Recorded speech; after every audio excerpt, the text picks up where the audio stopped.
so much. First thing my son says, Dad, can I come? No. Look, I'm not showing off, son. Not yet. I will in a minute. Okay, no. Okay, we're at the wrong place, wrong time. Maybe I should have started that one off. Anyway, look, it's such an honour to be here today. Before I read out some of the messages, Dwina, you know, you're an incredible, incredible woman. I'm going to give you guys a little story about Dwina before I tell you about my experience with the wonderful Robin and his son here. Now, Dwina, with all the things that she's been going through lately, and of course before the terrible news, she was sending my brother, who is suffering from cancer at the moment, and she was sending him books. She was trying to find out what she could do to help him while her own husband was battling so much. She was out there reaching a hand out to little old me and my family, and that said so much about you as a person. And I think it's really important that people know how wonderful you are as well.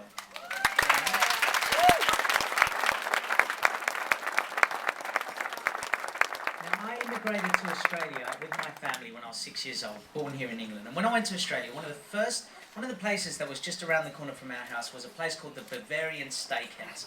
And this place was great. Why? Not because they just did great steaks, but the reason was because we found out through the family that this was the first ever place that the Bee Gees performed in Australia. It was at the Bavarian Steakhouse. This is what I was told. So for years, when I used to go past, I used to go, oh, the Bee Gees have been there. I used to go and sit there and have something to eat. And there was all the Bee Gees. And I couldn't wait till one day I met the Bee Gees and told them about the Bavarian Steakhouse. So here's the strange thing.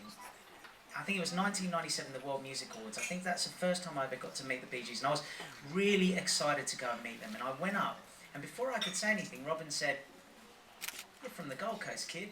Do you remember the Bavarian Steakhouse?" I mean, it completely blew me away.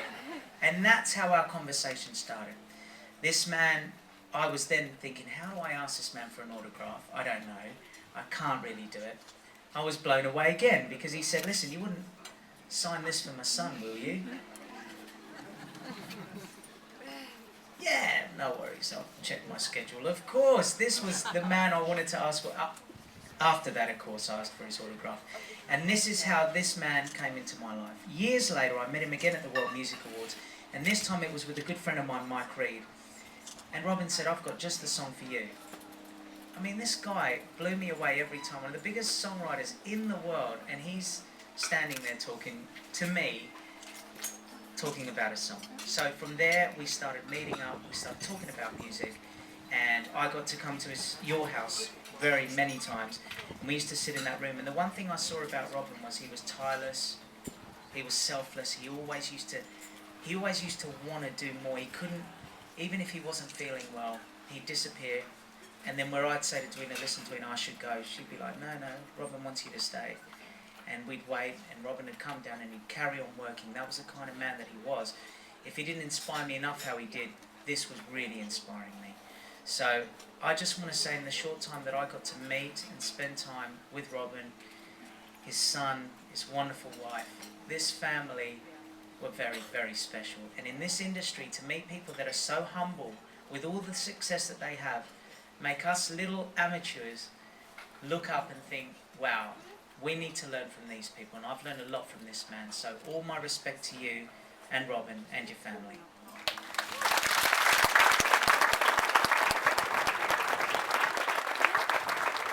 Now I'm going to give you a few little notes on just the success that Robin had.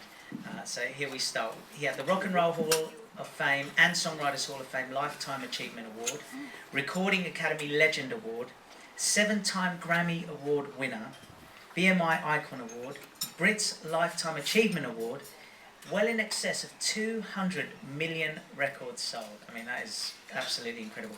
15 American #1 records, 31 weeks at #1 in the US with Saturday Night Fever. Until Thriller, Saturday Night Fever was the all-time bestseller. It still is the best-selling soundtrack of all time. And don't forget, it's not just the Bee Gees song that you remember of the songs that they wrote and they performed. They wrote for so many other artists, and some of your favourite songs from some of the other artists were written by the Bee Gees. And these guys are unbelievable. One week in March 1978, the whole US top 5 were songs written by the Bee Gees, and that was just spoken about before. Over 6,000 cover versions. I mean, that's unbelievable. An unprecedented achievement of writing and performing #1 singles in 5 consecutive decades, starting with Massachusetts in 1967, and the last one to date, Islands in the Stream, recorded with Tom Jones for Comic Relief in 2009. So here are a few messages and tributes from some people who can't be with us, and thank you for asking me to do this. Bill Wyman, who is on tour with the Rhythm Kings in Europe, said that when Georgie Fame performed How Deep Is Your Love last night as a tribute to Robin, we had a standing ovation for our second song in. We are expecting something similar in Hamburg tonight. Bill continued, Robin was the best voice of the Bee Gees, and it was a pleasure to perform with him on a number of occasions in recent years. Robin will be missed. My love to Dwina, Bill and Susan Wyman.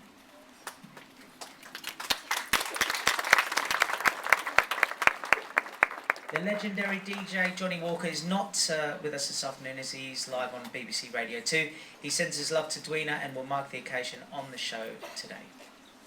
George Michael, currently on tour, described Robin as such a sweet man when they met, that he had been blind to music prior to Saturday Night Fever.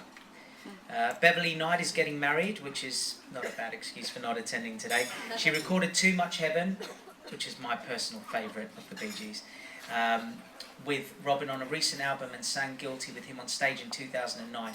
She has sent a message to Dwina saying how much she loved and revered Robin and how he inspired so many. She continues, for me, he was a humble genius and I feel honoured to have known him. Mick Hucknall, currently touring, sent his best wishes and expressed his respect for the music Robin and his brothers have created. Mitch Winehouse, currently in New York, organising a tribute for his daughter, called to send his regards and respect to Dwina and her family.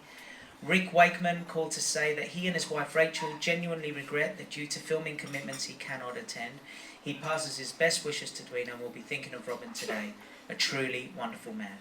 And of course we could continue on and on, but these are the words of a man who in February 2011 at the Berlin Film Festival received the Lifetime Achievement Award presented by Robin.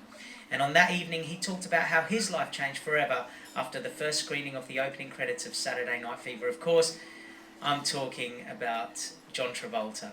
And the words that he said, which pretty much sums it all, he said, put them on the microphone and it's pure magic. So, thanks to everybody. Thank you for letting me read these out, and all my respects to your family.